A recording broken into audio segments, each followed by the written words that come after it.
ஐயா உங்கள்கிட்ட கேட்டா நீங்க பதில் சொல்லுங்க. நொய்யா கொய்யான்னு என்ன எதுக்கு பாக்குறீங்க? கொய்யா இல்ல அனுமதி மறுக்கப்பட்டது இந்த அரசு. அவர் பதில் சொல்லட்டும், அதுக்கப்புறம் நான் சொல்றேன். என்ன உள்ள இந்த வெளியில் துப்புறீங்க வருது. ஆமா, எதையாவது போட்டு மின்னுகிட்டே இருக்க வர வாயில. சரி இங்க இருங்க. ஏன் மறுத்துக்கீங்கன்னு கேள்வி கேட்கறாங்க. சொல்லுது ஏன் அனுமதி மறுப்புன்னு கேள்வி கேட்கறாங்க. ஏமா 4ஆம் தேதி ஊரறிஞ்ச விஷயம் கார்த்திகை தீபம், திருவண்ணாமலை கார்த்திகை தீபம். எப்படி குறைச்சி வச்சாலும் 20 லட்சம் பேர் வந்து கலந்துக்குவாங்க. சாதாரண நாட்களில் பௌர்ணமிக்கே வந்து 10 லட்சம் 10லேருந்து 12 லட்சம் பேர் வர்றாங்க. இது கார்த்திகை தீபங்கும் போது கிட்டத்தட்ட ஆந்திர பிரதேசம் இங்க வரப்போகுது.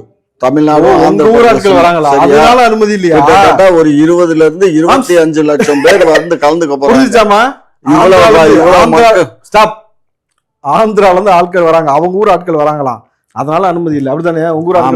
அதனால சும்மா இருங்கத்தா. இது மக்களுக்கு